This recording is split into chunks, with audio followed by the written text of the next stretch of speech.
ما في قلبي غير الله نور محمد صلى الله لا إله لا إله لا إله إلا الله محمد رسول الله اللهم آمين ربنا ظلمنا أنفسنا وإن لم تغفر لنا وترحمنا لنكونن من الخاسرين ربنا হে পরওয়ারদিগার আলম যালামনা আনফুসানা আমরা আমাদের নফসের উপরে বড় জুলুম করে ফেলেছি বড় বাড়াবাড়ি করে ফেলেছি ওয়াইল্লাম তাগফির লানা ওয়া তারহামনা যদি আপনি আমাদের এই গুনাহসমূহ মাফ না করে দেন রহম না করে আল্লাহ আমরা ক্ষতিগ্রস্তের মধ্যে অন্তর্ভুক্ত হয়ে যাও আল্লাহ রব্বুল আলামিন এই যদগরি জালালপুর পশ্চিম পাড়া হযরত আলী রাদিয়াল্লাহু তাআলা আনহু জামে মসজিদের উন্নতি করবে 2 দিন ব্যাপী আজকে শেষ দিবস মা বোনদের আল্লাহ মাহফিল মা বোনদের হলো এ আল্লাহ দরবারে আয়োজন করা হয়েছে ই আল্লাহ জান্নাতের বাগানের ভিতরে বসিয়া আমার পর্দা নিশিনি আল্লাহ মা বোনদেরকে লইয়া পর্দাশিনী মা বোনদেরকে লিয়া আমি গুনাহগার হতে পারি আল্লাহ আল্লাহ আমার সঙ্গে উলামায়ে কেরাম হাফেজে কেরাম মুরব্বিয়ে কেরাম পর্দারের মা বোনদেরকে লইয়া রে আল্লাহ তোমার শাহী দরবারে ফকির ভিক্ষুক মিসকিনের মতো হাত তুলে ধরেছি আল্লাহ তোমার রহমত থেকে আমাদের হাত দূর দূর করে তুমি সরাইয়া দিও না ইয়া আল্লাহ যে মাবুদ আল্লাহ এরা হলো পর্দার মধ্যে থাকে এই মামুনদের পেটে পৃথিবীতে যত আলেম ওলামা যত দিনদার হক্কানি আলেম আছে নবী রাসূল আছে সব মামুনদের পেট থেকে পৃথিবীতে এসেছে সেই মামুনদেরকে লইয়া আল্লাহ রে তোমার পাক দরবারে হাত তুলেছি কিছু কথা আসলে তেলাওয়াত করেছি আল্লাহ রে এর যা সব হয় সবটুকু হুজুর আকরাম সাল্লাল্লাহু আলাইহি ওয়াসাল্লাম সোনার নবী মদিনার রওজা মুবারকে পৌঁছায় দিন যত নবী রাসূল দুনিয়া থেকে বিদায় নিয়ে চলে গেছে সমস্ত নবী রাসূল পয়গম্বরদের রূহের পাকে হাদিয়া পৌঁছে দাও রওজা মুবারকে হাদিয়া গুলো পৌঁছে দাও সাহাবায়ে আজমানকে ওরা চলে গেছে আল্লাহ আদের তুমি রূহের পাকে আল্লাহ হাদিয়া পৌঁছে দাও तमाम পৃথিবীর মাটির নিচে যত মুমিন মুমিনা চিরনিদ্রায় নিদ্রিত হয়ে গেছে চিরঘুমে ঘুম দিয়েছে আল্লাহ প্রত্যেক রূহের পাকে হাদিয়া গুলো পৌঁছে দাও আজকে যারা তুলেছি রে না জানি কেউ বাপারা কেউ মারা রে আব্বা বলে ডাকতে পারে না মা বলে ডাকতে পারে না সেই মা বোন দেখি লইয়া তোমার শাহী দরবারে হাত তুলেছি আল্লাহ মা বোনদের বুকে কত জ্বালা কত যন্ত্রণা কত ব্যথা আল্লাহ ওই আব্বা মা আল্লাহ শ্বশুর শাশুড়ি বেটা বেটি ফুফু ফুয়া খালু খালা যারা চলে গেছে তাদের সকলের জন্য দোয়া করি ওরে আসার মাফ করে দাও কবরগুলো তুমি জান্নাতের টুকরা বানাও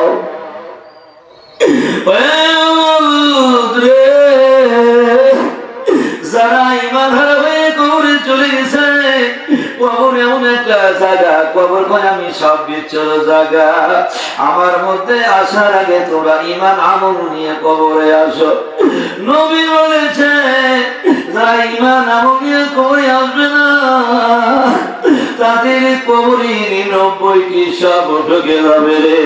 গোটা সাপগুলো গোটা বডির সঙ্গে ধরে ধরে কামড় মারবে, সবল মারবে। ওই কবরে সাপ বিচুরা যাবে রে,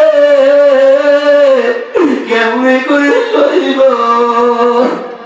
এমন একটা কবর, উপরেও মাটি, নিচেও মাটি, ডাইনেও মাটি, বামেও মাটি, কোনো ঘর নাই, দরজা নাই, জানলা নাই, বিছানা নাই, এমন একটা নির্জন ঘর।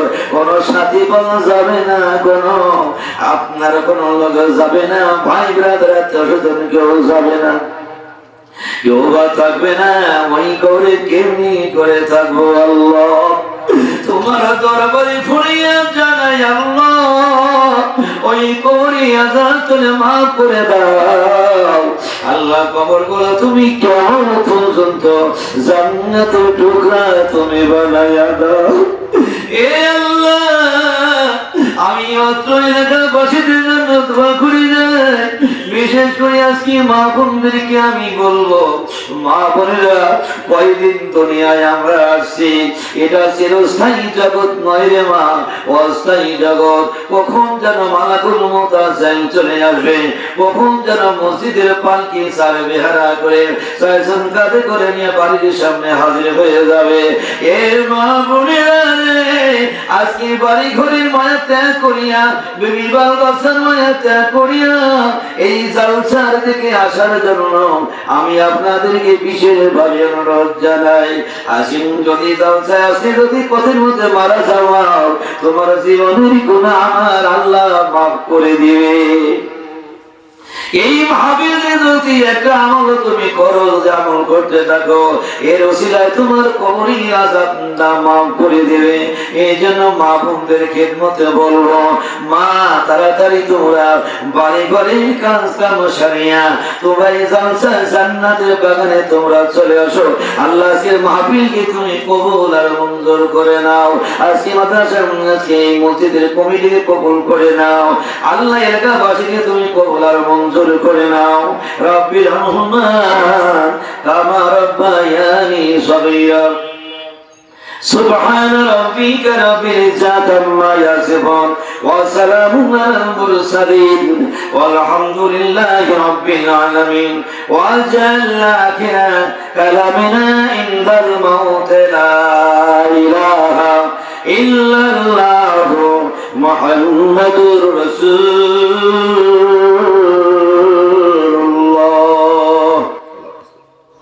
আবার নাম তো রাসেল কলেজে যারা তেল নুন দিবি এখন যদি কেউ লগতে দিবে স্যার।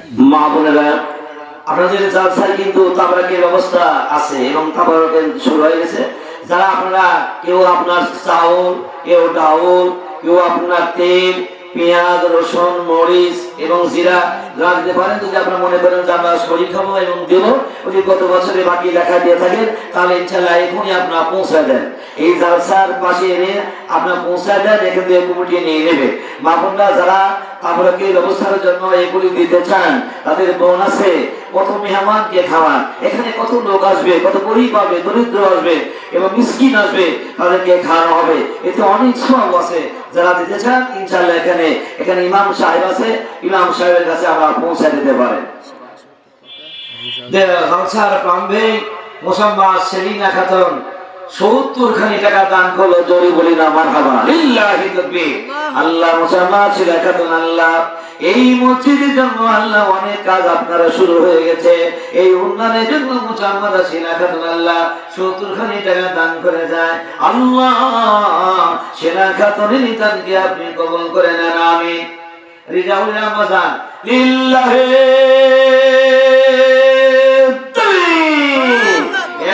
100 টাকা বললাম মারহাবা।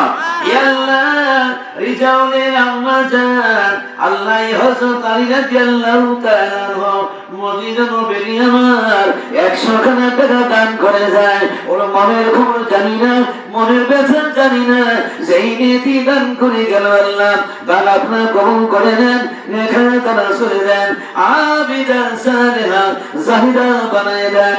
যত নবী দুনিয়ায় থেকে কেউ জরুরির মতো বিদায় নিয়ে চলে গেছে কবরে, ওরা তাদের মাফ করে দাও। কবর গুলো কেমন পর্যন্ত আল্লাহ আপনি জান্নাতের বাগান বানায় দেন। আমিন। তো আলহামদুলিল্লাহ, আল্লাহর লাখ কোটি শুকরিয়া আমরা আদায় করি যে মহান আল্লাহ পাক সুবহানাহু ওয়া তাআলা আজকে একটি বছরের পরিসরে যোধগড়ি জালালপুর পশ্চিম পাড়া হযরত আলী রাদিয়াল্লাহু তাআলা মসজিদের উন্নতি কল্পে যে আজকে সকালবেলা মহিলা সমাবেশে যে মা বোনদেরকে অনেক কাজকর্ম বেটি বেথুতা পরিহার করে ত্যাগ করে যে এই মহিলা সমাজে মা বোনদেরকে আসার মতন সুযোগ দান করেছেন, এই জন্য আমরা মহান আল্লাহ তাআলা দরবারে তার আলিশানে তারি দেওয়া জবান দিয়া আমরা আল্লাহর শুকরিয়া আদায় করি। সকলেই বলি আলহামদুলিল্লাহ। শত কোটি দরুদ ও সালাম যে বিশ্ব মানবতার মুক্তির সনদ, মুক্তির দিশারি নবী মুহাম্মদ সাল্লাল্লাহু আলাইহি ওয়াসাল্লামের উপরে জানাই অসংখ্যবার দরুদ ও সালাম। সকলেই পড়ছি সাল্লাল্লাহু আলাইহি ওয়াসাল্লাম। এছাড়া আজকের যিনি এই মাহফিলের সভাপতি করছেন জনাব মোহাম্মদ শেখ রাসেল সভাপতি অত্র মসজিদ। প্রিয় হাজিরিন, আজকের এই জালসার মধ্যে রয়েছে জনাব মোহাম্মদ মতিউর রহমান বাবু কেশিয়ার অত্র মসজিদ, জনাব মোহাম্মদ রাসিদ প্রমাণিক সেক্রেটারি অত্র মসজিদ, আর শেখ রাসিদ হল সভাপতি সাহেব। তো আমি এলাকার মা বোনদের খেদমত আরাজ করব, আর বাড়িতে বসে না থাকি, আর বাড়িতে কাজ করে ব্যতিব্যস্ত না থাকি, সব কাজকে রেখে দিয়ে আজকের কয়েক ঘন্টা সময়ের জন্য এখানে মসজিদের জন্য আপনারা কোরবানি করে দেন। এই মসজিদের উন্নয়নের জন্য আপনি একটু সময় দিয়ে দেন, এতে একালেও শান্তি, পরকালেও শান্তি নাজাত পাবেন। এই জন্য মা বোনদের খেদমত আরাজ করব। আমরা এমন একজন নবীর উম্মত যে নবীকে আল্লাহ সৃষ্টি না করলে কোনো কিছুই আল্লাহ তাআলা সৃষ্টি করতেন না। সেই নবীকে আমরা সকলেই জানি, নবী মুহাম্মদ রাসূলুল্লাহ সাল্লাল্লাহু আলাইহি ওয়াসাল্লাম। এই বিশ্ব নবী কিন্তু আমার শত কোটি দরুদ ও সালাম যে বিশ্ব মানবতার মুক্তির সনদ, মুক্তির দিশারি নবী মুহাম্মদ সাল্লাল্লাহু আলাইহি ওয়াসাল্লামের উপরে জানাই অসংখ্যবার দরুদ ও সালাম। সকলেই পড়ছি সাল্লাল্লাহু আলাইহি ওয়াসাল্লাম। এছাড়া আজকের যিনি এই মাহফিলের সভাপতি করছেন জনাব মোহাম্মদ শেখ রাসেল সভাপতি অত্র মসজিদ। প্রিয় হাজিরিন, আজকের এই জালসার মধ্যে রয়েছে জনাব মোহাম্মদ মতিউর রহমান বাবু কেশিয়ার অত্র মসজিদ, জনাব মোহাম্মদ রাসিদ প্রমাণিক সেক্রেটারি অত্র মসজিদ, আর শেখ রাসিদ হল সভাপতি সাহেব। তো আমি এলাকার মা বোনদের খেদমত আরাজ করব, আর বাড়িতে বসে না থাকি, আর বাড়িতে কাজ করে ব্যতিব্যস্ত না থাকি, সব কাজকে রেখে দিয়ে আজকের কয়েক ঘন্টা সময়ের জন্য এইখানে মসজিদের জন্য আপনারা কোরবানি করে দেন। এই মসজিদের উন্নয়নের জন্য আপনি একটু সময় দিয়ে দেন, এতে একালেও শান্তি, পরকালেও শান্তি নাজাত পাবেন। এই জন্য মা বোনদের খেদমত আরাজ করব। আমরা এমন একজন নবীর উম্মত যে নবীকে আল্লাহ সৃষ্টি না করলে কোনো কিছুই আল্লাহ তাআলা সৃষ্টি করতেন না। সেই নবীকে আমরা সকলেই জানি, নবী মুহাম্মদ রাসূলুল্লাহ সাল্লাল্লাহু আলাইহি ওয়াসাল্লাম। এই বিশ্ব নবী কিন্তু আমার আপনার নবী এতিম নবী। আমাদের কিন্তু অনেকেরই বাপ আছে, মা নাই, মা আছে, বাপ নাই, কিন্তু আমার নবী এমন একজন নবী, তিনি পৃথিবীতে আসার আগেই তিনি এতিম ছিলেন। আহা, 6 বছর বয়সের কালে আমার আপনার নবী মা হারা, 8 বছর বয়সের কালে নবী দাদা হারা। যারা ছায়ার তলে ছিলেন, দাদার কাছে ছিলেন, সে দাদাও চলে গেলেন সোনারা। নবীর বয়স যখন 6 মাস মা আমিনার পেটে, ওই সময় নবীর বাবা আব্দুল্লাহ, হযরত আব্দুল মুতালিবের 10টি সন্তান ছিল। এই 10টি সন্তান এরা ব্যবসা বাণিজ্য করতে যাবে, সিরিয়ায় চলে যাবে। তখন আব্দুল্লাহ বিয়ে করেছে। আমিনার পেটে তখন আমার নবী বয়স হলো মাত্র 6 মাস। তো আব্দুল মুতালিবের ছেলেরা আবু লাহাব, আবু তালিব, আমির হামজা, আব্বাস, এই ধরনের আপনার 9টা সন্তান আব্দুল্লাহ দিয়ে 10 জন এরা সিরিয়ায় যাচ্ছে ব্যবসা বাণিজ্য করার জন্য। তো আব্দুল্লাহ সবেমাত্র বিবাহ করেছে। তো আব্দুল মুতালিবের 10 ছেলে এসে বলতেছে যে আব্দুল্লাহ, আমরা তো ব্যবসা বাণিজ্য করতে যাব, তুমি কি যাবা? যেহেতু তুমি বিয়ে শাদী করেছো, সংসার হয়ে গেছে। আব্দুল্লাহ চিন্তা ভাবনা করলো, যদি এখন ব্যবসা বাণিজ্য করতে না যায়, আমার তো সংসার হয়ে গেছে, মানুষও খারাপ ভাববে যে বিয়ে করে, নতুন বিয়ে করে এবার সুন্দরী বিবি কিন্তু বাড়িতে অবস্থান করে, কেন আসে না? একটু ব্যবসা বাণিজ্য যাওয়ার দরকার। আম্মা জান বাবু জানে না, এবার আব্দুল্লাহ আমিনার কাছে চলে আসলো। ও বিবি আমিনা, বিদায় দাও, আমি সিরিয়ায় ব্যবসা করতে যেতে চাই। অন্যান্য ভাইদানিরা ব্যবসা বাণিজ্য করার জন্য সিরিয়া থেকে যাবে, আমি আমার আপন আপন ভাইদের সঙ্গে আমু যেতে চাই। আম্মা জান বুঝাই না, হযরতে মা আমিনা বললেন, স্বামী আব্দুল্লাহ রে, এইবার তো ব্যবসা বাণিজ্য যাওয়ার দরকার নাই। আব্দুল্লাহ বলল, আমিনা না না, বাড়িতে থাকবো না, মানুষ আমাকে খারাপ বলে আপনারা ধারণা করবে যে আব্দুল্লাহ বিয়ে করেছে, সংসার হয়ে গেছে, বাপের খালি আর কতদিন খাবে, এই নিয়ে মানুষ আপনার চিন্তা ভাবনা করে বলাবলি করবে। আমারে তুমি বিদায় দাও, আমি ব্যবসা করতে যাব। বিবি আমিনা কোনো মতেই আব্দুল্লাহকে ব্যবসা করতে যেতে দেবে না। খালি মনে মনে ভাবলেন, এটাই হতে পারে জীবনের তার শেষ ব্যবসা। এই জন্য বিবি আমিনা যেতে দিতে চাচ্ছে না। তো আব্দুল্লাহ তখন আব্দুল মুতালিবের কাছে চলে গেলেন, যাইয়া বলতেছেন, আব্বা জান, আমি আপনার ছেলে, ছোট ছেলে আব্দুল্লাহ, আমার 9টি ভাই সিরিয়ার দিকে ব্যবসা বাণিজ্য করার জন্য যেতে চায়, আমি ওদের সঙ্গে যেতে চাই, আপনি আমারে পারমিশন দেবেন কিনা, আপনি আমারে অনুমতি দিবেন কিনা, আমি যেতে চাই। আব্দুল মুতালিব বললেন, এ কলিজার বেটা আব্দুল্লাহ রে, তুমি যদি তোমার ভাইদের সাথে ব্যবসা বাণিজ্য করার জন্য সিরিয়ায় যেতে চাও, আমি তোমার বাবা আব্দুল মুত্তালিব তোমার ইজাজত দিয়ে দিলাম। আব্দুল্লাহ, তুমি যদি ব্যবসা বাণিজ্য করার তোমার ইচ্ছা পোষণ করো, তাহলে আমার পক্ষে কোনো বাধা নাই, তুমি ওদের সঙ্গে যেতে পারো। এবার আব্দুল্লাহ আরে ও সোনার বোনেরা, আব্দুল্লাহ বাবার কাছ থেকে ইজাজত নিয়ে আমিনার কাছে চলে আসলো। ও বিবি আমিনা,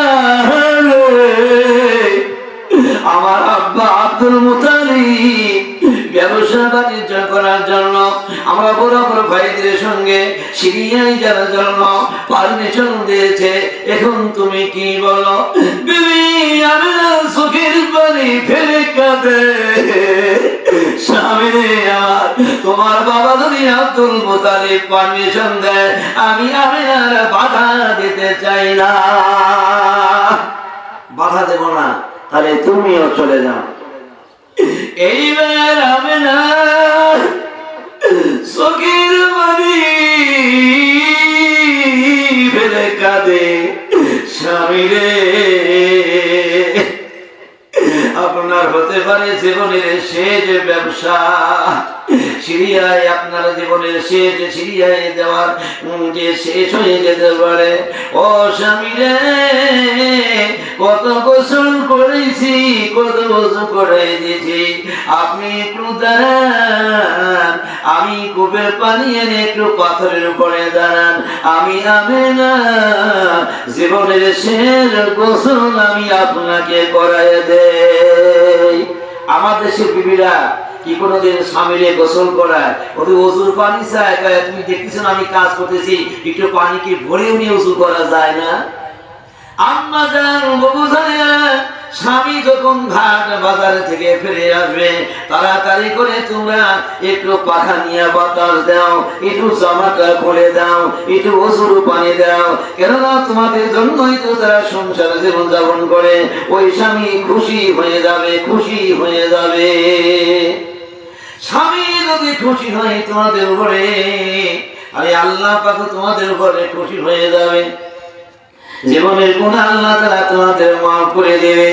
এইবার আমিনা ডাক দিয়ে কয়, স্বামী আব্দুল্লাহ, আপনি একটু পাথরের উপরে দাঁড়ান, আমি আপনাকে সুন্দর করে একটু গোসল আমি করাইয়া দেই। আম্মা জানবো এবার আব্দুল্লাহ পাথরের উপরে দাঁড়াইছে। বিবি আমেনা আব্দুল্লাহর বিবি স্বামী আব্দুল্লাহকে সুন্দর করে পানি দিয়ে গোসল করে দেয়। এবার গামছা বা তোয়ালে দিয়ে পরে মুছে দিল। এইবার মা আমেনা দুইখানা রুটি প্লেটের উপরে নিয়ে স্বামী আব্দুল্লাহকে বলে, স্বামী রে কত খাওয়াই দিচ্ছি, হতে পারে জীবনের শেষ খাওয়ানো, আপনি একটু বসেন না, আমি দুইখানা রুটি আপনাকে গালের মধ্যে আমি তুলে দেই। এই বলি আমার বিবি আমেনা স্বামী আব্দুল্লাহকে রুটি গুলো ছিঁড়ে ছিঁড়ে মুখের ভিতরে দিয়ে দেয়। আর আমেনা দুই চোখের পানি ফেলে ফেলে কাঁদে। হযরত আব্দুল্লাহ বলেন, আমেনা রে, তোমার কান্না দেখে মনে হয় এটাই বুঝি আমার জীবনের শেষ ভালোবাসা তোমার কাছে পেয়েছি। এইবার আব্দুল্লাহ রুটি থেকে কিছু রুটি ছিনিয়া আব্দুল্লাহ আমিনার মুখের ভিতরে ঢুকাইয়া দেয়। আম্মা জান, বাবা জান, অনুরোধ করে বলবো, স্বামী স্ত্রী একই প্লেটে খাওয়া হলো সুন্নাত।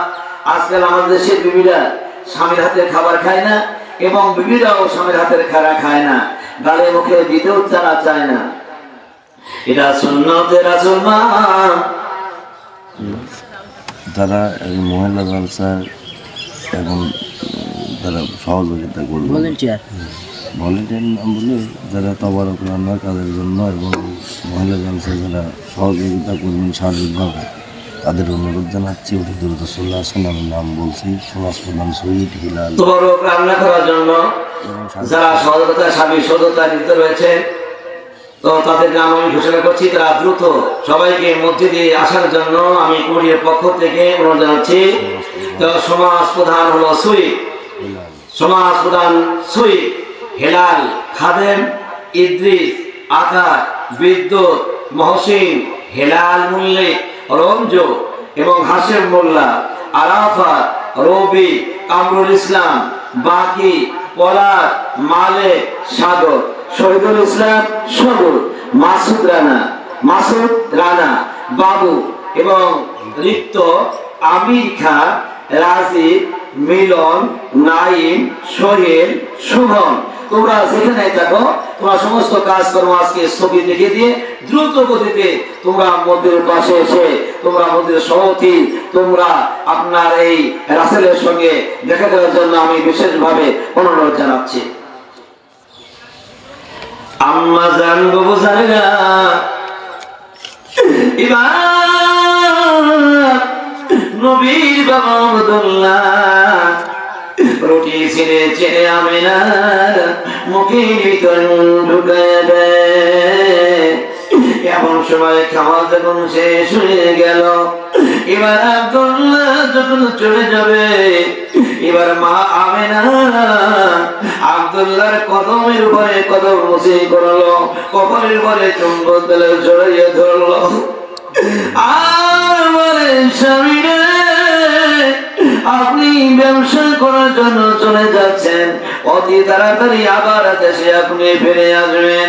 এই কথা বলে আব্দুল্লাহ যখন চলে যায়, মা আমিনা, বিবি আমিনা ঘরের দরজার চৌকাঠ ধরিয়া তিনি পথের দিকে চেয়ে থাকে, আর বারবার চেয়ে থাকে, আর আব্দুল্লাহ মাঝে মাঝে পিছনে তাকায়। আমিনা চোখের পানি ফেলে কাঁদে। আব্দুল্লাহ বলে, আমিনা রে, শোনো, তুমি চলে যাও, এইভাবে তুমি কেঁদো না ও আমিনা, তোমার পেটের মধ্যে যে সন্তান আছে তিনি কোন দুনিয়ার সাধারণ সন্তান নয়, তিনি হবেন আখিরি জামানার পয়গম্বর। এইভাবে চলে যায় আর বলে আমিনা রে তুমি বাড়ি যাও ঘরে ফিরে যাও। মা আমিনা ঘরের মধ্যে চলে আসলো। আব্দুল্লাহ 10টি ভাইয়ের সঙ্গে সিরিয়ায় চলে গেল ব্যবসা বাণিজ্য করার জন্য। আব্দুল্লাহর ভাইরা বলেছে, আবু তালেব বলেছে যে এই বছরই আব্দুল্লাহকে আমরা ব্যবসায় নিয়ে আসছিলাম, এত ব্যবসার মুনাফা এত লাভ কোন বছরই হয় না। এবার ব্যবসা কমপ্লিট হয়ে গেল, শেষ হয়ে গেল। এবার তারা দেশের দিকে চলে আসবে, মক্কায় তারা চলে আসবে। এমন সময় আব্দুল্লাহ একটা উটের পৃষ্ঠে ছিল। মক্কা মদিনার মাঝখানে আবহাওয়া নামক প্রান্ত যখন চলে আসলো, আব্দুল্লাহর গায়ে ভীষণ জ্বর হলো।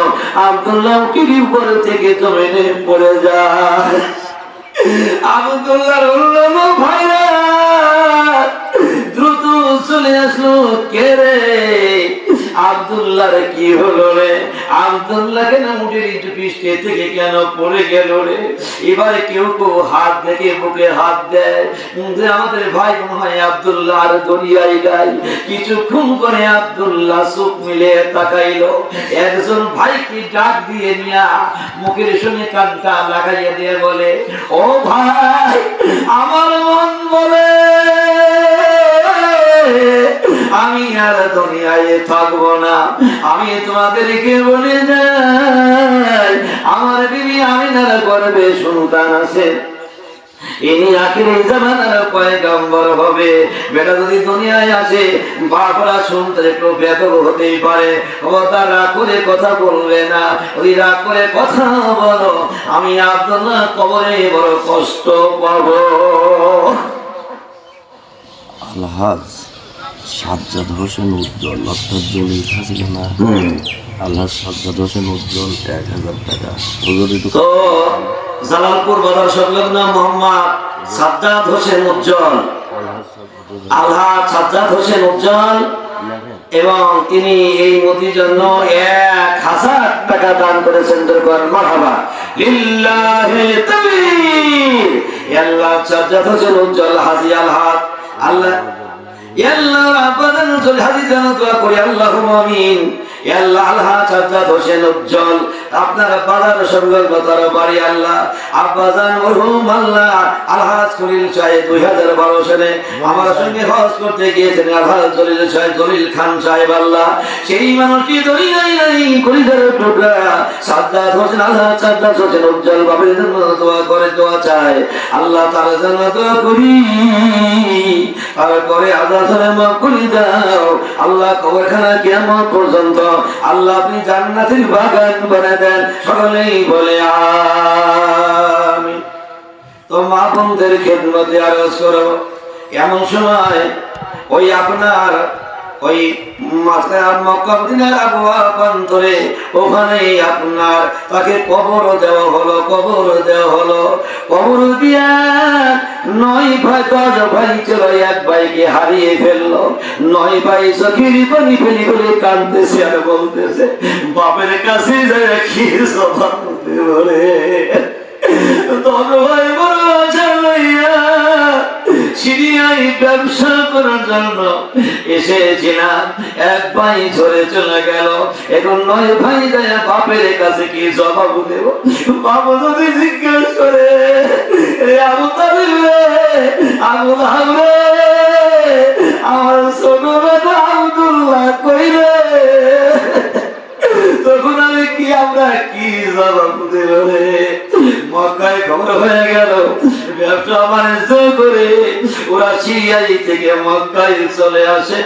আসার পরে যারা যারা আপনার বিবিরা শুনেছে স্বামীরা দীর্ঘদিন পরে ব্যবসা করে আপনারা মক্কায় চলে আসতেছে, বিবিরা খুশি হইয়া হাতের মধ্যে আপনার লোটায় পানি নিয়া আর আপনার একটা করে তোয়ালি গামছা লইয়া ঘরের সামনে দাঁড়াইয়া রয়েছে।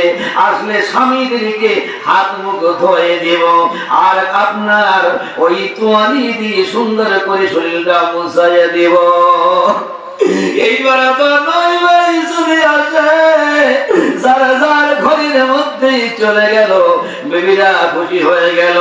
মা আমিনা আগে দেখে আমার স্বামী, যারা যারা স্বামী ঘরের মধ্যে চলে যায়, কিন্তু আমার স্বামী আব্দুল্লাহ নাই রে।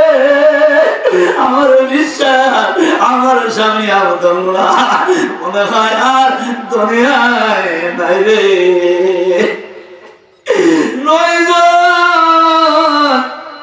বাবা আব্দুল মুতালিবের কাছে চলে গেল, চোখের পানি ফেলে কাঁদে। আব্দুল মুতালিব বলে তোদের চোখের পানি কেন্দ্রে? 9 জন বলে আব্বা আমরা ব্যবসা করতে যাইয়া আমাদের ছোট ভাই আব্দুল্লাহকে আমরা বিদায় দিয়ে চলে এসেছি, আমাদের সঙ্গে আসতে পারে নাই। আপনার কলিজার বেটা ছোট বেটা আব্দুল্লাহ আর দুনিয়ায় না। এমন সময় আব্দুল্লাহর বিবি আব্দুল মুতালিব আপনার আব্দুল্লাহর বিবি আমিনার কানের মধ্যে চলে গেছে যে আমার স্বামী আব্দুল্লাহ আর পৃথিবীর জমিনে নাই। শ্বশুর আব্বার কাছে যাইয়া চোখের পানি ফেলে কান্দে। আব্দুল মুতালিব বলে ও বেটি আমিনা রে, তুমি কাইদো না, আমি তোমার শ্বশুর আব্বা এখনো দুনিয়ায় বেঁচে আছি, পারলে আমি তোমাকে একটা ভালো ছেলের সঙ্গে বিয়ে দিয়ে দেব। আমি না চোখের পানি রাখতে পারি না। বলে আব্বা জান আপনি জানেন না আমার পেটে বাচ্চা এসে গেছে, ওই বাচ্চা সাধারণ বাচ্চা নয়, এটা আখিরি জামানার পয়গম্বর, এটা আখিরি জামানার নবী। আব্দুল মুতালিব বলে বেটি আমিনা আমি তোমাকে নিজের বিয়ের মতোই ভালোবাসবো, আমি তোমাকে আমার বাড়ি থেকে কোথাও যাইতে দেব না, তুমি এখানেই থাকবে, তোমার কোনো চিন্তা নাই। আমি তোমার শ্বশুর আব্বা দুনিয়ায় যতদিন বেঁচে আছি আমি তোমাকে নিজের মেয়ে হিসাবে আমি তোমাকে দেখাশোনা করে রাখবো। মাঝে মাঝে আমি না ঘরের খাতির করে চোখের উপরে শুয়ে শুয়ে চোখের পানি ফেলে ফেলে কাঁদে। আমার নসিবে কি ছিল রে, আমার কপালে কি এটাই ছিল রে, এত তাড়াতাড়ি আমার স্বামী দুনিয়া থেকে চলে গেল, আমার বেটা আমার পেটের মধ্যে আছে, আমার কলিজার টুকরা বাপ হারায় দিন হয়ে গেল রে। হঠাৎ করে একদিন আব্দুল মুতালিব 9 ছেলে মনে করতেছে কে রে ব্যাপার কি, আমরা একসঙ্গে গেলাম ব্যবসা বাণিজ্য করার জন্য, আর আমাদের মধ্যে কেউ চলে গেল না, ছোট ভাই চলে গেল, এর মূল কারণটা কি, রহস্য কি, এটা আমাদের উদ্ঘাটন করতে হবে। তো চল আমরা যাই, আমরা গণকের কাছে যাই। গণকের কাছে ওই যুগে গণক ছিল, ওরা আগাম আপনার কিছু বলতো, এরা ভবিষ্যৎবাণী বলতো, বিশ্বাস করতো। তো 9 ভাই ওরা আপনার চলে গেল গণকদের কাছে, গণকের কাছে চলে গেল। গণককে বলেন আচ্ছা আমরা এসেছি দেখেন তো, আমাদের ছোট ভাই আব্দুল্লাহ একসঙ্গে গিয়েছিলাম সিরিয়ায় ব্যবসা বাণিজ্য করার জন্য, কিন্তু আব্দুল্লাহ এত তাড়াতাড়ি বিদায় হলো, এর পিছনে মূল কারণটা কি, মূল রহস্যটা কি, একটু বলা যাবে কি? আম্মা জান বহু জানি না এই আব্দুল মুতালিবের ছেলেরা গণকের কাছে যখন প্রস্তাব দিয়ে দিল, গণকের গণনা করে বলে দিল, শোনো আবু তালিব আবু লাহাব, তোমরা ভালো করে শোনো, তোমাদের ছোট ভাই আব্দুল্লাহ এত তাড়াতাড়ি দুনিয়ায় থেকে বিদায় নেওয়ার কথা নয়। এর পিছনের মূল কারণ হলো ওই যে তোমাদের আব্দুল্লাহর যে বিবি আছে যার নাম হলো আমিনা, এই আমিনার কারণে, এই আমিনার একটা রোগ আছে যার নাম হলো সোয়াসে রোগ। এই সোয়াসে রোগের কারণে তোমাদের ভাই আব্দুল্লাহ দুনিয়া থেকে বিদায় নিয়ে চলে গেছে। শোনো, ওই আমিনা বড় খারাপ, বড় সোয়াসে রোগে। দেখেন না, কয়েক বছর আগে বাংলাদেশে গোটা পৃথিবীতে সোয়াসে রোগ আসছিল, করোনা। এই করোনা রোগ হওয়ার কারণে ওদের বাপ দিয়ে সামনে মরে যাচ্ছে, মা মরে যাচ্ছে, ছেলে হয়েও ওই মাকে ছুটছে না, মেয়ে হয়েও মাকে গোসল করায় না, ছেলে হয়েও বাপের কাছে যায় না, যে সোয়াসে রোগ আমাকেও আক্রমণ করতে পারে। এবং তারা জানাজার আমাদের লাশ খাট পর্যন্ত তারা কাছে নেই নাই, যে আমার ভাইরা মানুষরা সোয়াসে রোগ বলে ইসলাম এটা কোনো সমর্থন করে না। তো গণক বলে দিল, শোনো, তোমাদের ছোট ভাইয়ের যে বিবি আছে আমিনা, এর সোয়াসে রোগ আছে, এই সোয়াসের কবল থেকে আব্দুল্লাহ বিদায় নিয়ে চলে গেছে। তোমাদের এই রোগ হবে যদি আমিনা, যদি তোমরা ছায়া শ্যামা যদি তোমরা দেখো, অথবা যেই প্লেটে আমিনা খাবে সেই প্লেট গিলাস তোমরা শুতে পারবে না, যদি তোমরা সব তোমরা আব্দুল্লাহ মতো তোমরা মারা যাবে। 10 ভাই 9 ভাই আব্দুল মুতালিবের কাছে চলে আসলো। আব্বা জান, আমরা গণকের কাছে গিয়েছিলাম, আমরা গণকের কাছে যাই আমরা শুনে এসেছি আমাদের ছোট ভাই এত তাড়াতাড়ি দুনিয়া থেকে বিদায় নেওয়ার কথা নয়। ওই যে আব্দুল্লাহর বিবি আছে, স্ত্রী আছে, যার নাম হলো আমিনা, এই আমিনার একটা সোয়াসে রোগ আছে। এই আমিনার সঙ্গে যারা চলাফেরা করবে, যারা আপনার হাত লাগাবে, ওদের থালা বাসনে হাত লাগাবে, তারাও এই রোগে আক্রান্ত হয়ে তারা দুনিয়া থেকে মারা যাবে। এটাই হলো তার একমাত্র মূল কারণ। ও আব্বাসা, এই আমিনাকে আমাদের বাড়িতে জায়গা দেওয়া যাবে না, যাবে না, যাবে না, যাবে না। আমিনাকে ঘরে থেকে বের করে দাও, আমিনা বাপের বাড়ি চলে যাক, আমিনা বাপের বাড়ি চলে যাক। আব্দুল মুতালিব এক শুনতে পারে, ও ভাই রে, তোমাদের কি মনে নাই যখন আব্দুল্লাহ ওই আপা নামক জায়গায় যখন মারা যায়, তোমাদের হাত ধরে শপথ করাইছিল, খবরদার আমিনাকে বাড়ি থেকে তোমরা তাড়িয়ে দেও না, আমি আব্দুল্লাহ বড় কষ্ট পাবো। আজকে কেন তোমরা আমিনাকে বাড়ি থেকে তোমরা বের করে যেতে চাও?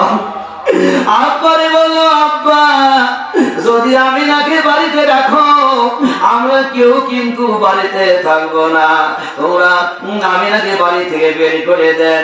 আব্দুল মুতালিব বাধ্য হইয়া মক্কা ঘরে আপনার অদূরে একটা জায়গায় ওই আপনার খেজুর গাছের পাতা দিয়া শাখা পোশাখা দিয়া একটা বাড়ি আপনার বানিয়ে দিল।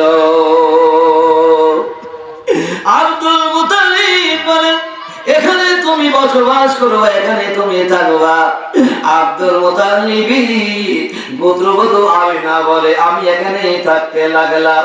আমার পেটে বাচ্চা এসে গেছে, আমার দুটো খেতে ইচ্ছা হয়, এরা আমাকে ভালো খেতে দেয় না, প্লেটে করে খাবার করে সরে মেরে দেয়, আমার শ্যামদের গায়ে লাগবে, এই জন্য কেউ আমার কাছে আসে না, ভালো খাবার পর্যন্ত দেয় না। ও আল্লাহ জানো, বাবু জানে না, বিবি আমিনা আমার নবীর মা এত কষ্ট করেছে। নবীর মা আমিনা বলেছে, আমি ঘরের মতো একাকী থাকতে লাগলাম, কিন্তু আমি দেখি হঠাৎ করে কারা রাতের বেলায় আমার ঘরে তোয়া করে আর বলে, মারহাবা মারহাবা ইয়া আমিনা, মারহাবা মারহাবা ইয়া শাবিয়াল মুজনাবিন। এই জন্য আপনাদের কাছে আমি বলবো, আব্দুল্লাহ যখন বেঁচে ছিল তবারকের জন্য 10 কেজি চাল দেশে হচ্ছে যে আমার কাকা আপনার বউ নাই জনাব মোহাম্মদ আমির হোসেন, আমার ভগ্নপতি আমির হোসেন বলেন জিন্দাবাদ। আমার এর জন্য এইমাত্র 10 কেজি চাল দান করে বলেন বাবা লিল্লাহি তাকবীর। জনাব আমির হোসেন বলেন জিন্দাবাদ, ওনার হামে পরিবার বলেন জিন্দাবাদ। 10 কেজি চাল বলেন বাবা আল্লাহুম্মা আমিন। জনাব মোহাম্মদ আমির হোসেন রে আল্লাহ, এই তাবারক কত মানুষ খাবে, কত ফকির মিসকিন খাবে, কত ভাই বিবরে খাবে আল্লাহ।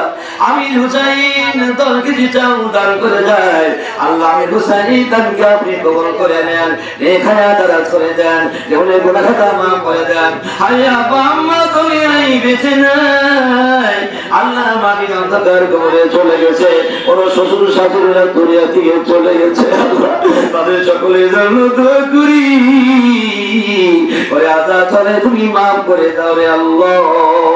কবরগুলো তুমি কিয়ামত পর্যন্ত আল্লাহ তুমি জান্নাতের টুকরা বানাইয়া দাও আল্লাহ। আমি হোসেনের জন্য দোয়া করি এই মসজিদের খেদমত করা তুমি তৌফিক দান করে দাও আল্লাহ। লক্ষ লক্ষ টাকার মালিক বলে দাও, মক্কা মদিনার মুসাফির না বানাইয়া আল্লাহ তুমি আমি হোসেনকে আল্লাহ তুমি মরণ দিও না। আমিন গুনাহ কো কিস্তি রুবাদে খুদায়া মদিনা কি মুসাফির বানা দে রে খুদায়া। আমাজান বুজালেরা আমি একটা হাদিস বলেছিলাম আল্লাহর নবী বলেন ক্বালা রাসূলুল্লাহি সাল্লাল্লাহু আলাইহি ওয়াসাল্লাম আল মারআতু ইযা সাল্লাত খামসাহা ওয়া সামান শাহরাহা ওয়া সানাত ফারজাহা ওয়া আতাত বালাহা ফাতাদখুলু মিন আবওয়াবিল জান্নাতি সাত। ও মাবুদা আমার সোনার নবী জবান দিয়ে বলেছে মাবুদা তোমরা 4টি আমল বেশি বেশি করে করবে, তার মধ্যে 5 ওয়াক্ত নামাজ তোমরা পড়বে। অধিকাংশ মহিলা বাড়ির কাজ কর্মে ব্যতিব্যস্ত থাকার কারণে 5 ওয়াক্ত নামাজ সময় মোতাবেক পড়তে চায় না। ফজরের নামাজ জোহরের নামাজ আসরে 2-3 ঘন্টা পরে পরে ও মা সময় মতো 5 ওয়াক্ত নামাজ আদায় করো বাবা। নামাজ ছাড়া কোনো গতি নাই, নামাজ ছাড়া কোনো গতি নাই। মারে বললে কাল কঠিন কিয়ামতের ময়দানে বান্দা বান্দিকে যত প্রশ্ন করা হবে, যত প্রশ্ন করা হবে, সর্বপ্রথম নামাজের কথা আগে জিজ্ঞাসা করা হবে। আল্লাহর নূরের নাওয়ালু মায়াসাবু বি আফদালি ইয়াউমাল কিয়ামাতে, কাল কঠিন কিয়ামতের ময়দানে সর্বপ্রথম বান্দা বান্দিকে 5 ওয়াক্ত নামাজ পড়ার জন্য আপনার হিসাব নেবে। ও মানুষে নামাজ পড়বেন, স্বামীকে নামাজ পড়ানোর জন্য তাগিদ দেবেন। মানে একটা বিবি স্বামীকে ভালো করতে পারে, স্বামী যদি মদ খায়, স্বামী যদি বাবা খায়, স্বামী যদি হিরোইন খায়, একটা বিবি স্বামীকে ভালো করতে পারে। একটা বেনামাজি কেউ আপনার বিবি ইচ্ছা করলে নামাজি বানাইতে পারে। যারা সুদ খায় বিবি ইচ্ছা করলে সুদ খাইতে পারে। বিবি যদি বলে স্বামী তুমি কিসের জন্য সুদ খাইবা, ছেলের জন্য মেয়ের জন্য, বিবিকে খুশি রাখার জন্য তুমি সুদ খাইবা, আমার এত টাকার দরকার নাই, তুমি সারাদিন কাজ করে চাল সব অসুবিধা তুমি এনে দিবা, নুন ভাত খাবো, এত ভালো মন্দ খাইতে চাই না, হারাম মাল পেটের মধ্যে ঢোকাইতে চাই না, শুধু হিসাবই কিয়ামতের ময়দানে আল্লাহর দরবারে দাঁড়াইতে চাই না। যখন আপনার ওই স্বামী দেবে কেড়ে আমার বিবিটা পছন্দ করে না, আমার সংসারে কষ্ট তারা মেনে নেবে, আমি কার জন্য সুদ খাইব? এই জন্য মারে বলবে তুমি ইচ্ছা করলে স্বামীকে তুমি ভালো করতে পারো। আজকাল অধিকাংশ বাড়িতেই মেয়েরাও সুদের উপরে টাকা পয়সা লাগায়, গোপন করে লাগায়, আর কেউ না জানে। ও মা বোনরা কেউ না জানে, জানে কে? আমার আল্লাহ কিন্তু জানে।